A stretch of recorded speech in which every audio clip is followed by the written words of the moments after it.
نبی والے نبی سے بڑھا وقار سخن،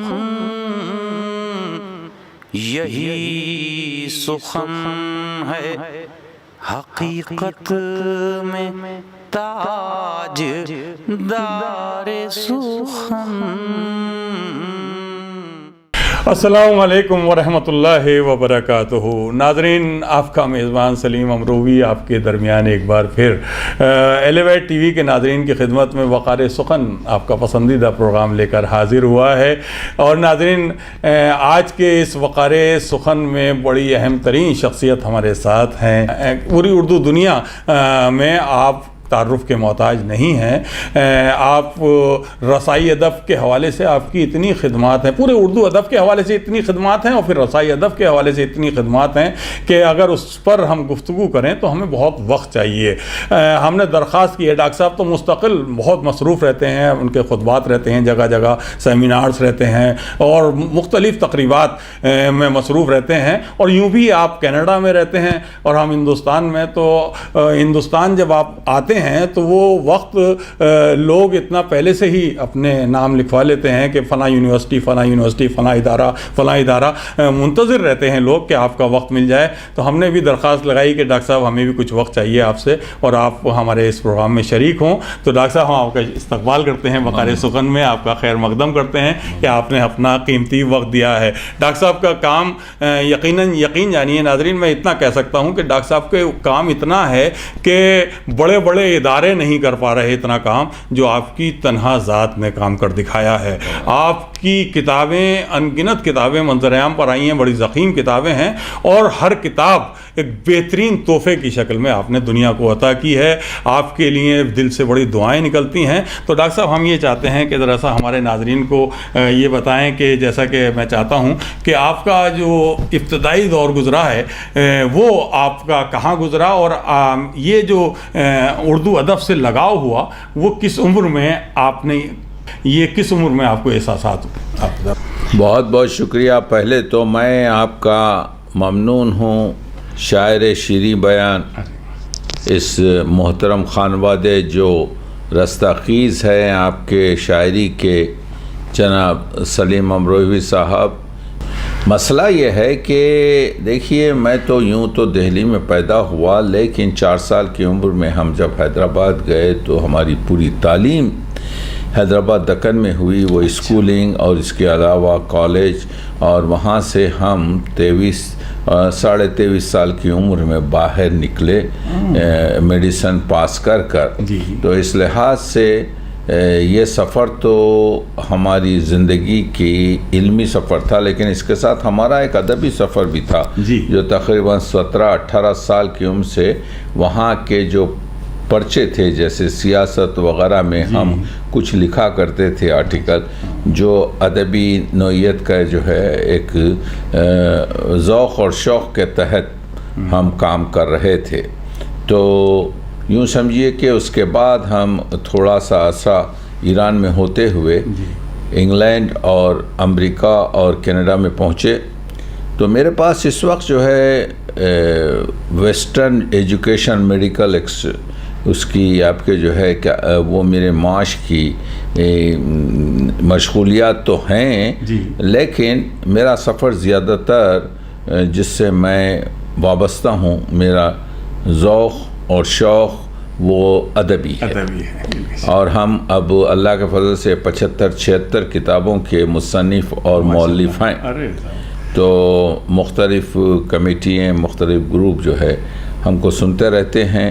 مختلف یونیورسٹیز میں جاتا ہوں، اور آپ بہتر جانتے ہیں کہ میں کہا کرتا ہوں کہ میں صحت کا طبیب، ادب کا مریض اور اردو کا وکیل ہوں۔ کیا بات ہے! میں نے جیسا عرض کیا کہ میں دہلی میں پیدا ہوا، 4 سال کی عمر میں حیدرآباد کو ہجرت کی اپنے والد کے ساتھ، اور وہاں پر میں ادبی محفلوں میں شرکت کرتا تھا، مجالس میں شرکت کرتا تھا۔ تو اس لحاظ سے میری اردو جو ہے سمجھنے کی کوشش کرتا تھا بعض جگہ سے، مگر 14-15 سال کی عمر میں ہم نے شعر کہنا شروع کر دیا تھا۔ اچھا اور آپ کے چھپتے تھے، اور اس کے بعد سے آپ کے جو ہے معاش کے مسائل تھے، کبھی کم کبھی زیادہ، یہ چلتا تھا۔ اور پھر یوں سمجھیے کہ 1980 کے قریب ہم نے آیت اللہ مطہری کی کتاب جو ہے یعنی شہید، اس کا ترجمہ کیا، اور اس کے بعد سے مسلسل کتابیں لکھ رہے ہیں۔ مطالعہ ہماری مین جان ہے، اور مسائل کو آپ کے جو ہے پیش کر رہے ہیں لوگوں کے پاس۔ اردو کے وکیل ہونے کی وجہ سے ہم کوشش یہ کر رہے ہیں کہ اردو کو ہر سطح پر پڑھتا جائے، اور اس کو جو ہے کیا کہتے ہیں، اس کا مقام دیا جائے۔ کیا اردو آپ کے جو ہے ہندی کی بہن ہے، پنجابی کی بہن ہے، ان کو ان زبانوں سے دشمنی نہیں ہے، بلکہ ایک رابطہ ہے۔ تو اردو کو برقرار رہنے کے لیے ضرورت اس چیز کی ہے کہ اردو کو روٹی اور روزگار سے جوڑا جائے، اردو کو ٹیکنالوجی سے جوڑا جائے، اردو کو نسل جوان سے جوڑا جائے۔ اردو، کس نے کہا سلیم صاحب کہ آپ اپنا شناختی کارڈ اردو میں نہ لکھیں؟ کس نے کہا کہ آپ اپنا سائن بورڈ جو دکان پر ہوتا ہے اس کو اردو میں نہ لکھیں؟ کس نے کہا کہ آپ اردو اخبار نہ خریں؟ کس نے کہا کہ آپ اردو ٹی وی نہ دیکھیں؟ یہ سب کام ہم اس وجہ سے کر رہے ہیں جس کی وجہ سے اردو میں آپ کے کوئی کشش پیدا نہیں ہو رہی ہے، تاکہ زیادہ سے زیادہ اردو دانوں کو امپلوائے کیا جا سکے۔ لیکن من کے نا امیدم کو، جیسا اقبال نے کہا تھا کہ میں پیرانے کوہن سے، بوڑھوں سے آپ کے جو نا امید ہوں، مگر ایک روز ایسا دن آئے گا جب آپ کے جو ہے کیا کہتے ہیں یہ سب چیزیں ہر ایک کے لیے اویلیبل رہیں گی۔ تو ممنون ہوں۔ تو ناظرین، دیکھا آپ نے، ڈاکٹر صاحب نے بڑا عمدہ اپنے اس حوالے سے اپنے تاثرات دیے کہ جو اردو کی جو اہمیت اس وقت ہے، اور یہ نہ سوچے آدمی اردو کے لیے کیا خدمت کر سکتا ہے، یہ ہر شخص کس انداز سے کر سکتا ہے۔ یہ ٹیکنیکل وہ تمام وجوہات آپ نے ڈاکٹر صاحب نے بتائیں کہ اس طرح سے بھی لوگ خدمت کر سکتے ہیں۔ ڈاکٹر صاحب، ایک میں دل چاہ رہا ہے کہ انسان یہ چاہتا ہے کسی جب عبادت کر رہا ہوتا ہے تو قربتاً اللہ، اللہ کی قربت حاصل ہو جائے اسے۔ اللہ جب خوش ہوتا ہے جب اس کے حبیب کا ذکر ہو، تو یوں تو آپ کا کلام میں دیکھتا ہوں نہ جانے کتنی خوبصورت آوازوں میں پڑھا جاتا رہتا ہے، نہ جانے کتنے اچھے نحوہ خوان اور مرثیہ خوان اور نعت خواں حضرات پڑھتے ہوئے نظر آتے ہیں۔ اگر آپ اپنی کسی نعت کا ایک یا دو شعر ہمارے ناظرین کی خدمت میں اس وقت اپنے بزبان شاعر ہم چاہتے ہیں، نعت کا کوئی شعر یا حمد کا شعر آپ ہمارے ناظرین کو کچھ سنا دیجیے۔ بہت بہت ممنون ہوں۔ عرض حضور ہماری ایک نعت ہے، وہ میرا نبی میرا نبی بڑی مقبول نعت ہے، وہ تو آپ انگنت آوازوں میں سنی ہے جی۔ وہ جو ہے آپ کے، تو اس کا ایک شعر ہے، گر صاحب معراج کوئی ہو تو بلاؤ، گر صاحب معراج کوئی ہو تو بلاؤ، بندوں میں کوئی ایسا حسین ہو تو دکھاؤ، بندے کے لیے رب کہے سلو تو سناؤ۔ آپ دیکھ رہے ہیں، بندے کے لیے رب کہے سلو تو سناؤ، کوئی نہیں بس ایک بشر صرف وہی ہے، وہ میرا نبی میرا نبی میرا نبی۔ واہ واہ واہ واہ واہ، کیا کہنے ہیں، واہ واہ واہ واہ واہ۔ یہ نعت ایسی ہے کہ ڈاکٹر صاحب کو جی چاہتا ہے کہ ڈاکٹر صاحب بھی پڑھتے رہیں اور ہم سنتے رہیں، اور بڑی خوبصورت آوازوں میں نے سنی ہے۔ اور بلکہ مجھے وہ پروگرام یاد آ گیا کہ احمد فراز صاحب بھی موجود تھے اس میں، اور آپ کی صدارت میں وہ پروگرام ہوا تھا جامعہ ملیہ اسلامیہ میں، ریحان اعظمی صاحب بھی اس میں موجود تھے، عاشور کاظمی صاحب مرحوم وہ اب نہیں رہے وہ بھی موجود تھے، اقبال مرزا صاحب لندن سے موجود تھے، اور وہ پروگرام آپ کی صدارت میں تھا۔ اس میں جب آپ نے وہ نعت یہ والی پڑھی تھی تو ناظرین میں بتا نہیں سکتا کہ جو سامعین کی کیفیت تھی اور جو اس انداز سے آپ پڑھ رہے تھے، آپ کا پڑھنے کا بھی انداز، وہ تو سننے والے جب جیسا ہوتا ہے پھر شاعر اسی انداز سے پھر کوشش کرتا ہے کہ اپنی تکلیف پیش کرے۔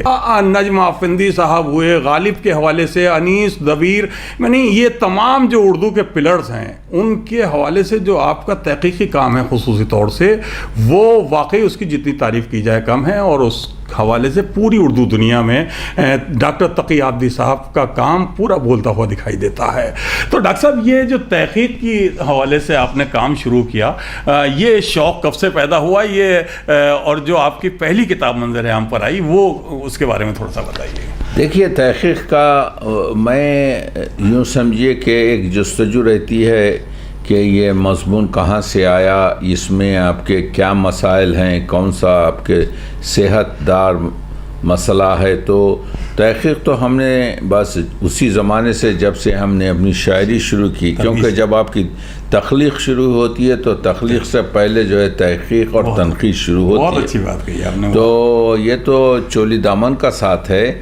تو اسی زمانے میں ہم نے آپ کے سوچنا شروع کیا تھا اور کتابوں کا مطالعہ کرنا شروع کیا تھا کہ کریٹکس کیا ہوتا ہے, تنقید کیا ہوتی ہے, تخلیق اور آپ کے کیا کہتے ہیں تحقیق کیا ہوتی ہے.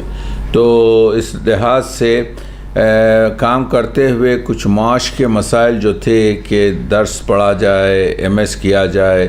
ابھی آپ جب نے جیسا کہا کہ انگلینڈ ہو یا امریکہ ہو یا کینیڈا ہو, وہاں پر ہم نے باقاعدہ یونیورسٹیز اور کورسز میں داخلے لے کر ڈگریاں اور فیلوشپیں حاصل کی ماشاءاللہ. لیکن ادبی سفر جاری رکھا. جی جی.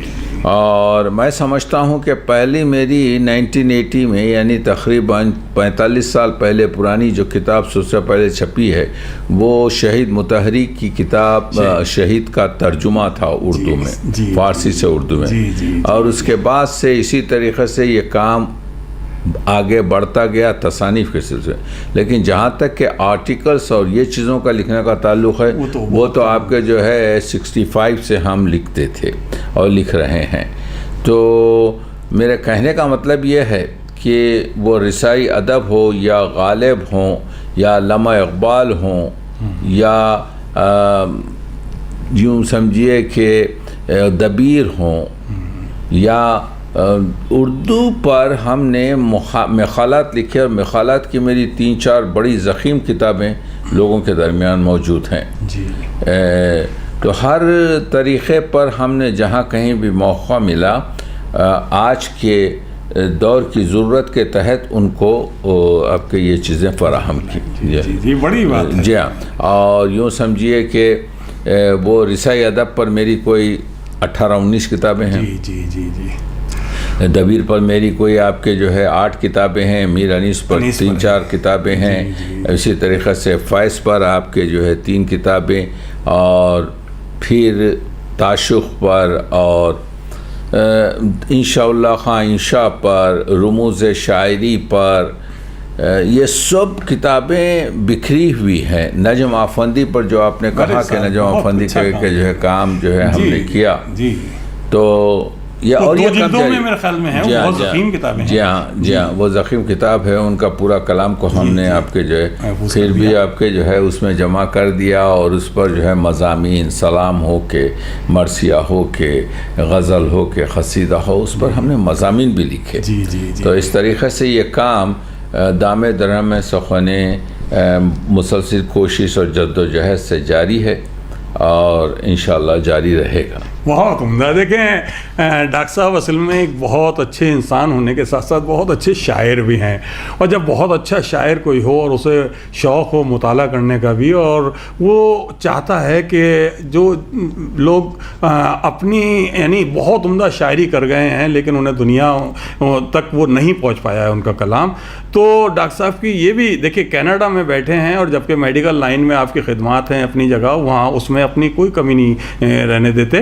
لیکن جو وقت ہوتا ہے, میں تو کہتا ہوں ڈاکٹر صاحب جانے کیسے وقت نکالتے ہیں اس کے لیے کہ پھر ان شعراء کا کلام ڈھونڈ کر نکالنا اور انہیں ان کا وہ مقام دلا دینا. نہ جانے کتنے شعراء ایسے ہیں, جیسے اب یہ نجم آفندی صاحب کا کلام بہت سارا بکھرا ہوا تھا, نہ جانے کہاں کہاں پڑھا جاتا تھا, لیکن یہ نہیں معلوم تھا بہت سے لوگوں کو کہ یہ نجم آفندی صاحب کا کلام ہے.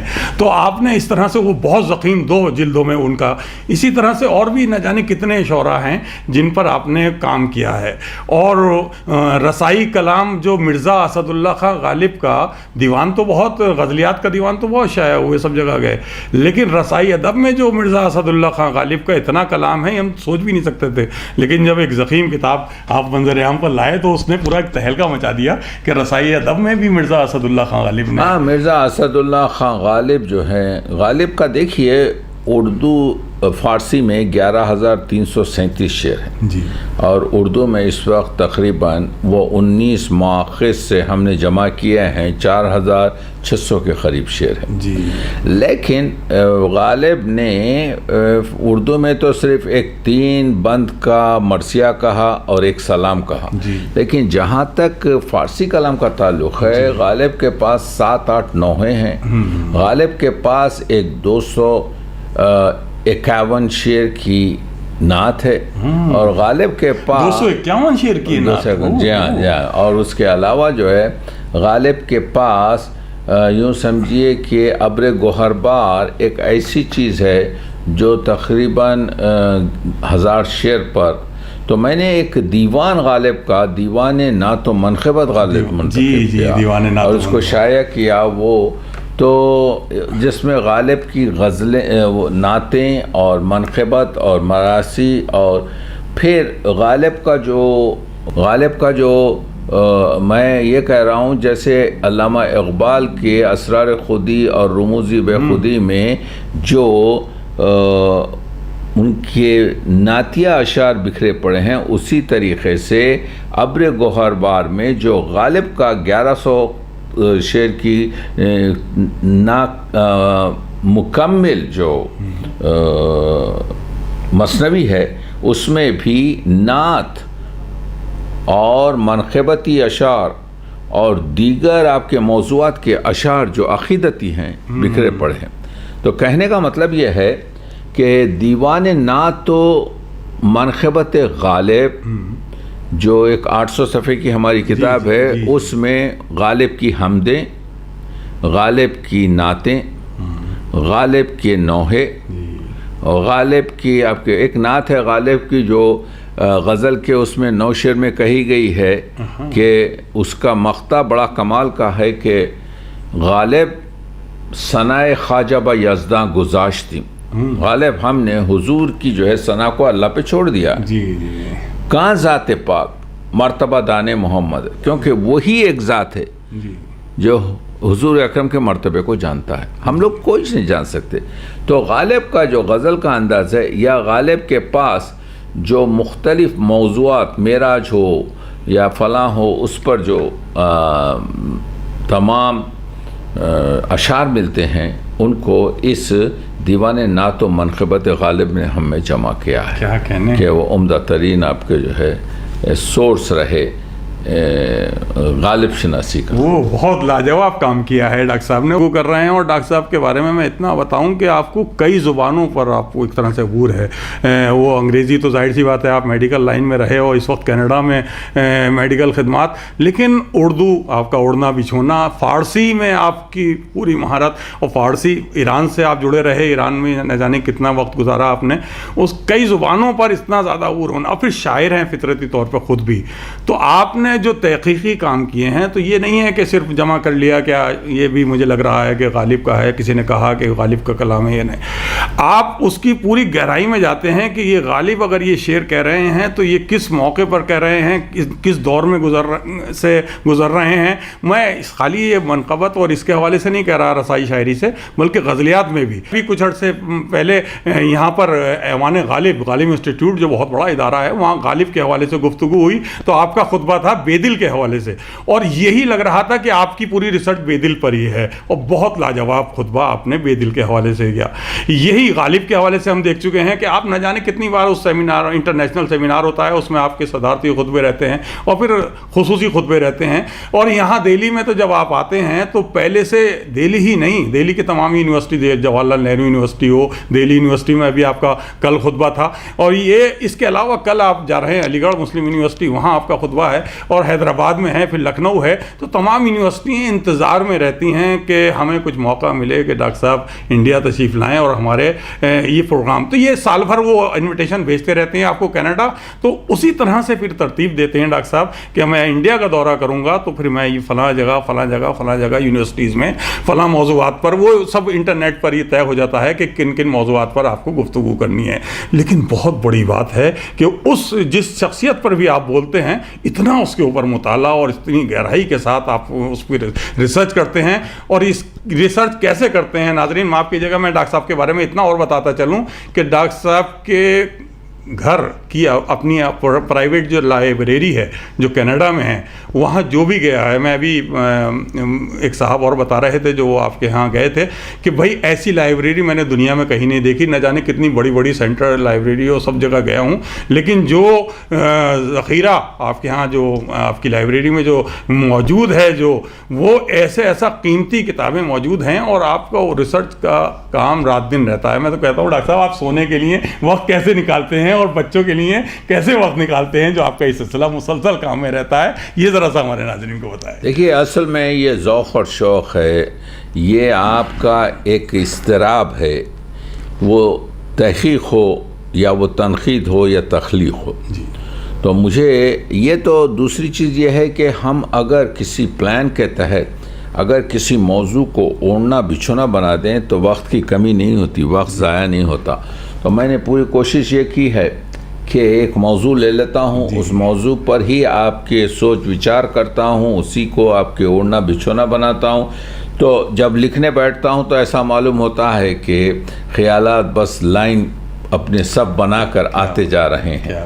تو اس کی وجہ سے اور اللہ کی دین ہے کہ وہ دماغ میں آپ کے جو ہے وہ پوری طریقے سے سجتے جاتے ہیں، جس کو ہم پیش کرتے جاتے ہیں. تو وہ شاعری ہو یا وہ مضامین ہوں یا وہ علم عروض کا بیان ہو یا مختلف آپ کے اہم موضوعات ہوں، جیسے کہ ہم نے کل جگناتھ آزاد کی اقبال فہمی پر بات کی دلی یونیورسٹی میں، اور ہم نے بتایا کہ دیکھو جگناتھ آزاد کا یہ کنٹریبیوشن ایسا ہے کہ اس کو ہم فراموش نہیں کر سکتے.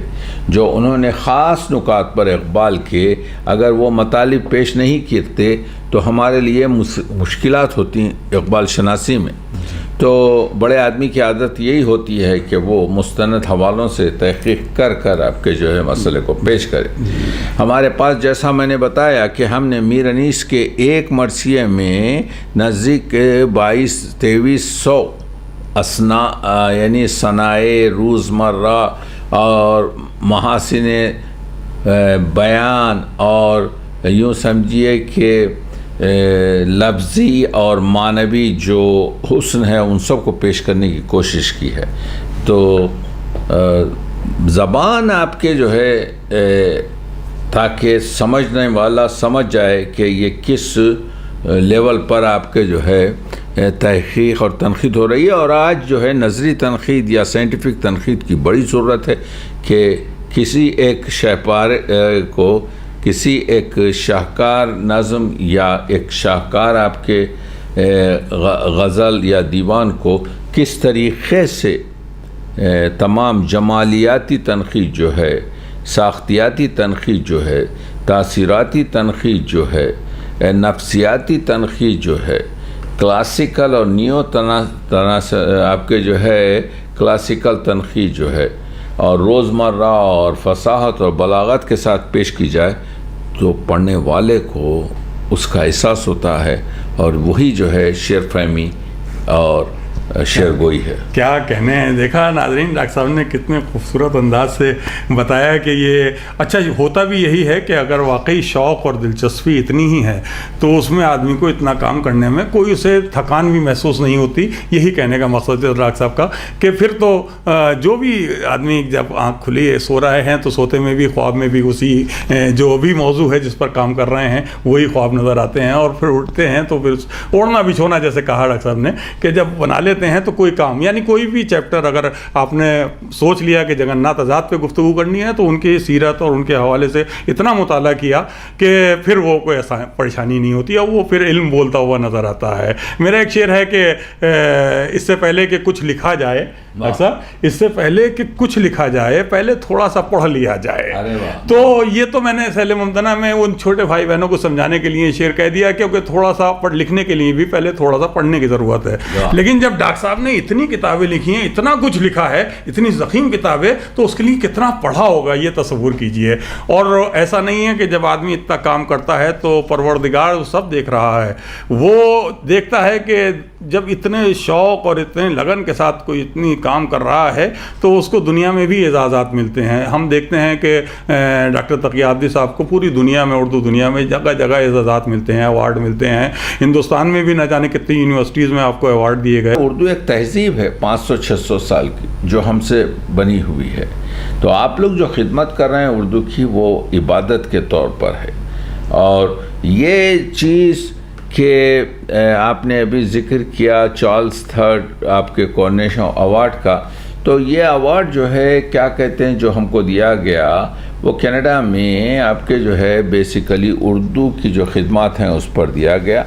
تو ایسے ایوارڈ دوسرے لوگوں کو بھی دیے جاتے ہیں، لیکن سوشل ورک پر، آپ کے سائنٹیفک ورک پر، ریسرچ ورک پر جو، مگر ہم کو جو ایوارڈ دیا گیا وہ جو ہے آپ کے یوں سمجھیے کہ اردو ادب اور کے کام پر۔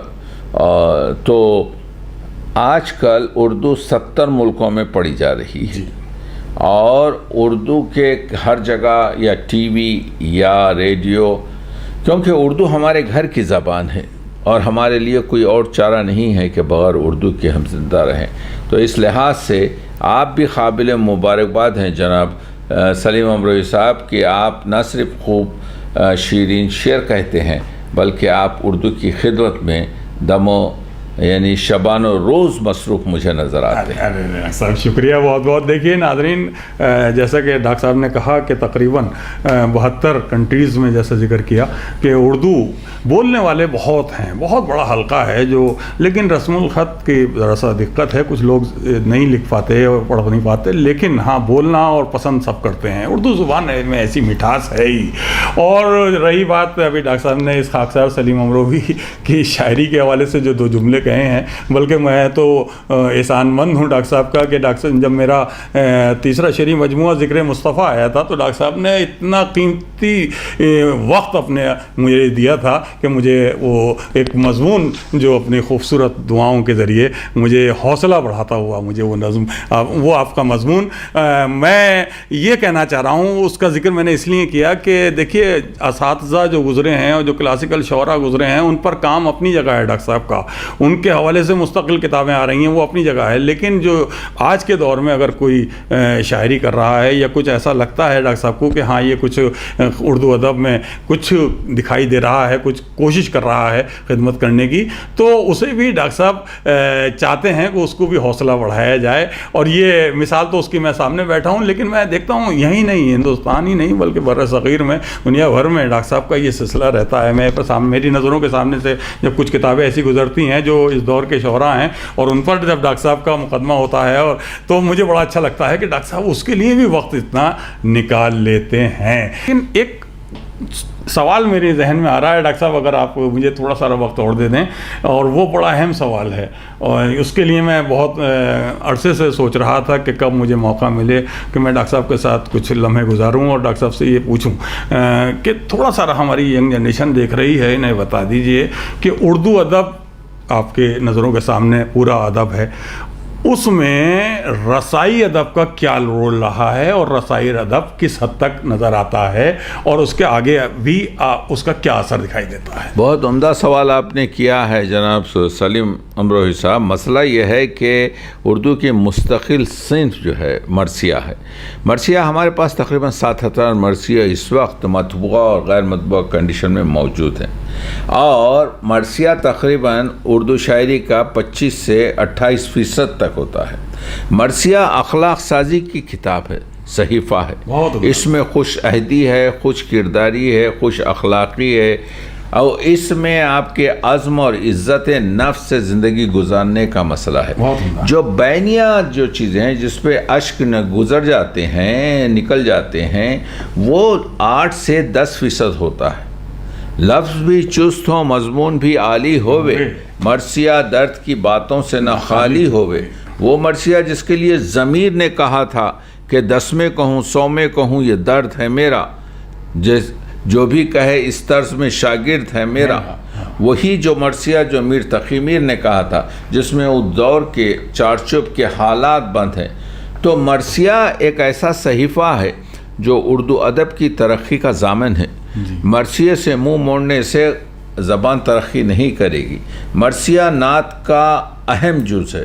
یعنی اگر نعتیہ شعر اگر ہم آپ کے جو ہے نکالیں تو آپ کو معلوم ہوگا کہ ہزاروں سے شعر جو ہے نعتیہ مرثیے میں موجود ہیں. کیا بات. تو مرثیہ حسن یوسف ہے. حسن یوسف کو ہم نے کنویں میں بند رکھا ہے تو بہتر یہ ہے کہ رسائی ادب کی قوت سے اس کو باہر لایا جائے اور بازار مصر نہیں بلکہ دنیا کے تمام بازاروں میں پیش کیا جائے. کیا بات ہے. ڈاکٹر صاحب نے ابھی مرثیے کے حوالے سے بڑے عمدہ گفتگو کی ہے اور یہ ثابت کر دیا کہ اس وقت جو مرثیہ کے جو اہمیت ہے نعت کے حوالے سے آپ نے ڈاکٹر صاحب نے بڑی اچھی بات کہی. ایک ڈاکٹر صاحب وہ تھوڑی سی بتائیے گا کہ جو ہمارا کلاسیکل مرثیہ ہے انیس و دبیر اور اس کے علاوہ کئی اہم ترین نام ہیں جن کا ذکر کیا جا سکتا ہے, لیکن اس وقت جو جدید مرثیہ کہہ رہے ہیں لوگ, جو موضوعات ایسے ہیں کہ جس پر آدمی سوچ نہیں سکتا تھا کہ اس پر بھی مرثیہ کہا جائے گا, اس حوالے سے تھوڑا سا ہمارے ناظرین کو. جی ہاں, جدید مرثیہ جو ہے کلاسیکل مرثیے کے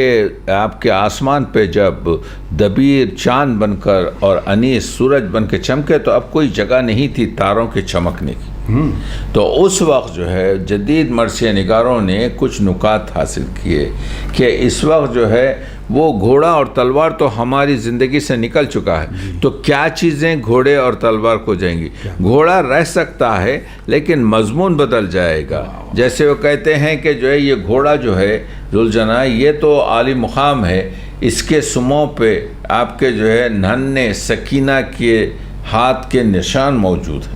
تو آپ نے دیکھا موضوع بدل گیا. اب یہاں پر اس کی گھوڑے کی دوڑ, گھوڑے کی چال اور آپ کے جو ہے یال یا دوسری آپ کے چیزوں کا ذکر نہیں ہے, بلکہ ذکر یہ ہے کہ دوسرے اس کے سموں پہ دست سکینہ کے ہیں نشاں. تو معلوم ہو جائے گا, ایک روایت کی طرف آپ کا ذہن پلٹ جائے گا کہ بھائی صحیح ہے جب بیٹی نے آپ کے باپ کو جانے سے روکا تھا. تو مرثیہ جو ہے اس وقت واحد صنف ہے جس میں 30 سے زیادہ آپ کے اشعار 30% سے زیادہ اشعار موجود ہیں مرثیہ. اور وہ پورا رسائی ادب کلام, وہ سوز ہو کے سلام ہو کے مرثیہ ہو کے. تو ڈاکٹر صاحب یہ جو اس وقت جدید مرثیہ میں جو مقصدیت نظر آتی ہے اس کے حوالے سے مقصدیت ہے کہ شاید آپ کے اخلاق کا کوئی ایسا درس نہ ہو جو اس جگہ موجود نہ ہو. تو جدید مرثیے میں زبان نرم ہے, جدید مرثیے میں عنوان ہے مرثیے پر, جدید مرثیے میں کہیں پر آپ کے مرثیے کے اجزاء شامل ہیں, کسی پر مرثیے کے اجزاء شامل نہیں ہیں, مگر مقصد مرثیہ اس میں ہے کہ اس میں رونے رلانے کا سامان بھی ہے اور اس میں جدیدیت بھی ہے. وہاں پر آپ کے تو مابعد جدیدیت کے بعد عصری آپ کے جو ہے تجدید کے بعد اگر وہ سن جو سب سے زیادہ ترقی کی ہے اور موجود ہے وہ مرثیہ. کیا بات ہے. دیکھا ناظرین آپ نے کہ ڈاکٹر صاحب نے مرثیے کے حوالے سے بھی جو اپنے خیالات کا اظہار کیا ہے, چاہے وہ کلاسیکل مرثیہ ہو چاہے وہ جدید مرثیہ ہو, جو مرثیے کی اہمیت کے حوالے سے گفتگو کی. خصوصی طور سے جو میں نے شروع میں کہا تھا کہ اردو کا کیا مستقبل ہے, لیکن میں نے جب رسائی ادب کے حوالے سے ڈاکٹر صاحب سے کہا تو ڈاکٹر صاحب نے صحیح کہا کہ یہ رسائی ادب کا تو اتنا بڑا رول ہے کہ اب یہ کتابیں وغیرہ کے حوالے سے گفتگو ہوئی کہ کتابیں پڑھنے والے لوگ رہیں گے نہیں رہیں گے, کتنے رہیں گے, کم ہو رہے ہیں, زیادہ. لیکن دیکھیے آپ ہر سال ایک یہ 2.5 مہینے کا وقفہ جو ڈاکٹر صاحب رسائی یہ آتا ہے ایام ازا کا، اس میں مستقل نہ جانے کتنے لوگ کتاب کھول کر مرثیہ بھی پڑھتے ہیں، نوحہ بھی پڑھتے ہیں، اور مجلس جو نسازی ہوتی ہے اس طرح سے ہی پڑھ رہے ہیں. تو یہ اردو کی خدمت بھی جاری ہے، اس لیے ہر سال لوگ نئے بچے بھی جب تک اب پڑھیں گے نہیں اردو میں تو کیسے تو یہ خدمت امام حسین علیہ السلام نے جو کربلا میں آج سے 1400 سال پہلے دین اسلام کو بچایا، نہیں آج تک ہم دیکھتے ہیں کہ ان سے انسانیت بھی زندہ ہے، اور آج اردو زبان کو بھی ہم یہ کہہ سکتے ہیں کہ کربلا نے بچائے رکھا ہے اور اس کے فروغ میں بھی بڑا اہم رول ادا کر رہی ہے. تو ناظرین، بڑی پیاری گفتگو ڈاکٹر صاحب سے اس وقت ہوئی. ہم ڈاکٹر صاحب شکریہ ادا کرتے ہیں آپ کا کہ آپ نے بہت قیمتی وقت اپنا ہمیں دیا اور ہمارے آج کے اس پروگرام میں شرکت کر کے ہمارے ناظرین کو اپنے تجربات اور اپنے احساسات سے روشنی عطا کی. ہم چاہیں گے کہ آگے بھی آپ سے درخواست کرتے رہیں کہ کبھی کسی موقع پر آپ سے پھر گفتگو کی جائے. اور ناظرین، اسی کے ساتھ یہ آپ کا خادم سلیم امروی آپ سے اجازت لیتا ہے. وقار سخن کے اگلے ایپیسوڈ میں ایلیویٹ ٹی وی کے ناظرین کی خدمت میں یہ خاکسار پھر حاضر ہوگا. تب تک کے لیے اجازت دیجیے. ڈاکٹر صاحب بہت بہت شکریہ. السلام علیکم ورحمۃ اللہ وبرکاتہ. ممنون، بہت شکریہ آپ کا جناب سلیم امروی صاحب، بہت شکریہ.